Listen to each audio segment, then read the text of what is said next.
Welcome to the deep dive. Today, we are really jumping into the Gospel of Mark. It's famous for being, the shortest and most fast-paced of the four. Yeah. And we've been working with this incredible theological commentary that just pulls apart every single verse. So our mission isn't just to retell the story, but to pull out the commentary's biggest insights on who Jesus is and what his ministry was all about. That's spot on. Mark is so action-packed. I mean, the word immediately shows up constantly. It feels like you're watching a documentary that's just racing forward. Right. But the core of Mark, what these sources really highlight, is this central paradox. On one hand, you get this immediate sense of Jesus's incredible power and authority. Okay. But on the other, the ultimate point isn't that he's a conquering king, which is what everyone expected, is that he's the suffering servant who came to die. So it's all about reversing expectations. That makes the messenger himself just as fascinating as the message, doesn't it? It does. To really get why this gospel is so focused on service and suffering, we have to start with the author, the man himself, John Mark. And his story is, well, it's one of failure and redemption, which probably shapes the whole feel of the gospel. We know he started out as an assistant, a hypersis for Paul and Barnabas. Two giants of the early church. Exactly, on their first big missionary journey. And then he makes this just huge mistake. He deserts them mid-mission. This is in Acts, right? Yeah, Acts 13, he leaves them in Pamphylia.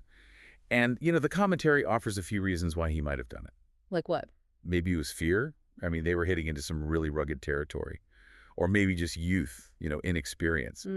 There's also the theory that there was some tension because Paul had sort of taken over leadership from Mark's cousin Barnabas. Whatever the reason, it was a massive failure. A huge one. And it had real consequences. When Paul was planning his second journey, he just flat out refused to take Mark with him. Because of the desertion. Yep. And it caused this huge public split. Barnabas sided with his cousin Mark, and they went off to Cyprus. Paul took solace and went his own way. That sounds like a career ender. I mean, to be rejected by the Apostle Paul. You'd think so, wouldn't you? But this is where the story gets so interesting. Despite that failure, Mark finds this incredible redemption. How? Ancient sources, and we're talking about heavy hitters like Eusebio and Irenaeus, writing in the 2nd, 3rd centuries. They all agree on one thing. They identify Mark as the interpreter of Peter. The interpreter. What does that mean exactly? He wasn't an eyewitness to Jesus, so he was, Peter's scribe. That's the idea. He was writing down Peter's memories, his sermons, his recollections. He was memorializing the raw preaching of the lead apostle. So this gospel is essentially Peter's account, just written by Mark. Yes, which is why it's generally understood to be written from Rome to the Christians living there, probably under persecution. They needed this message of a Messiah who was powerful, even though he was executed. And the commentary mentions Mark's gospel is the most Aramaic of the four. That feels like a little clue, doesn't it? It is. It's a subtle confirmation of what the church fathers said. It shows that it's rooted in Peter's actual spoken words, the language he would have used. All of that context just sets the stage for the book's main theme, the identity of Jesus. Okay, let's pivot to that identity question then, because Mark just hammers it home from the very beginning. Who is this man? And he gives you the answer from 3 completely different sources. It starts from the top, the divine endorsement, the Father's voice at the baptism, "You are my beloved Son." The ultimate authority. But then Mark immediately throws in the most corrupt source possible, the demons. Right. And this is where the commentary makes such a sharp point. The human crowds were confused, the religious leaders were hostile, but the demonic world, they knew. They had perfect clarity. They're the ones saying, "You are the Holy One of God." Or Son of God. Yeah. Instantly.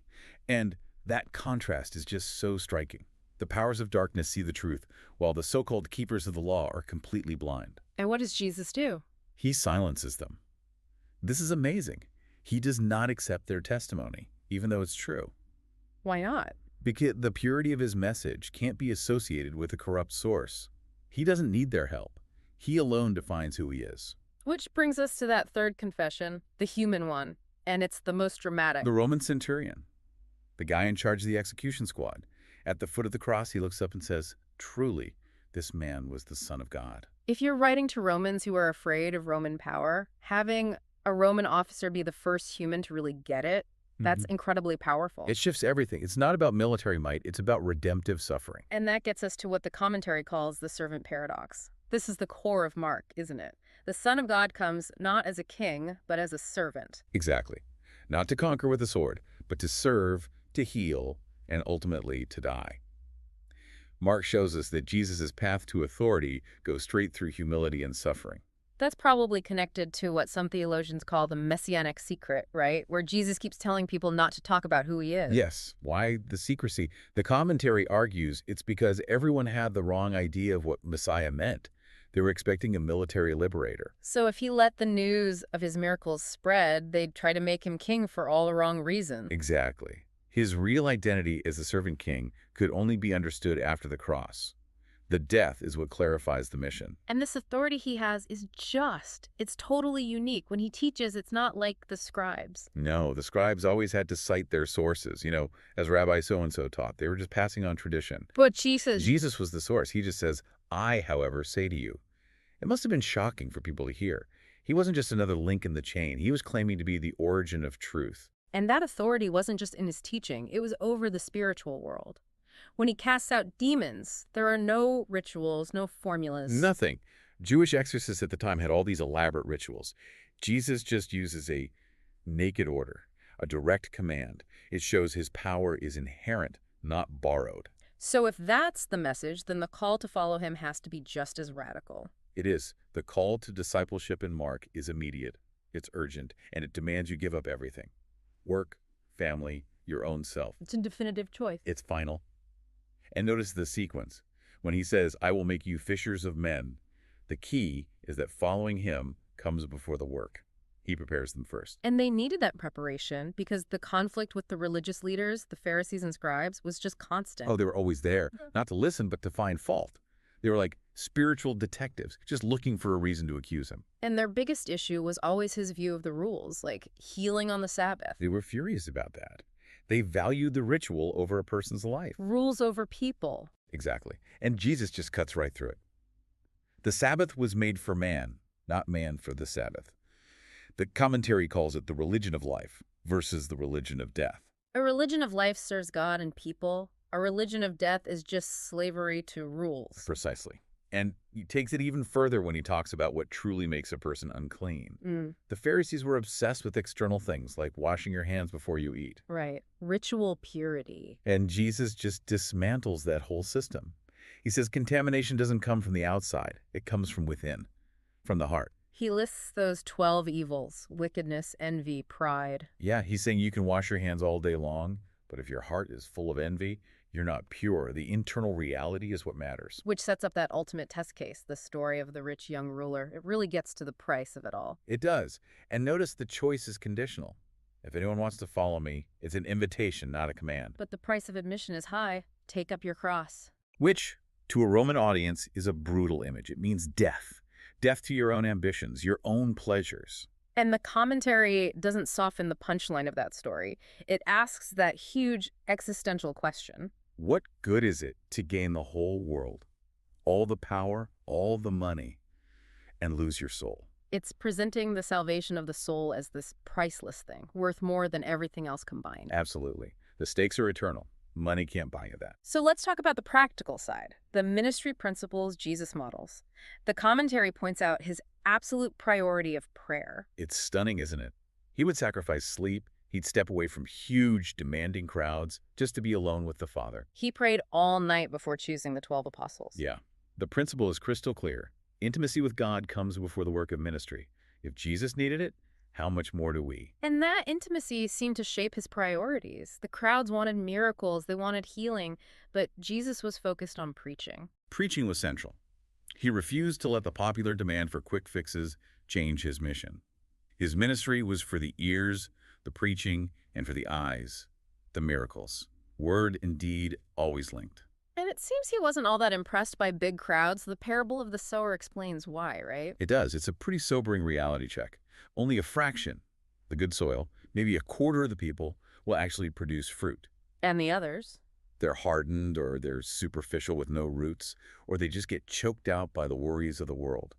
Jesus knew that real impact isn't about the size of the crowd. It's about fruitfulness. And yet, despite that, the kingdom grows. Inevitably. It's like a mustard seed, the smallest seed that grows into a huge tree, or like a seed that grows secretly while the farmer is sleeping. It starts small, but God's work moves forward no matter what. I want to go back to his compassion for a second. The commentary highlights his physical touch, especially with the leper in chapter 1. He actually touched him. Which was completely revolutionary. Under Jewish law, if you touched someone unclean, you became unclean. But with Jesus, it's the opposite. The pure purifies the impure. His touch literally broke the legal system. He saw no one as unworthy.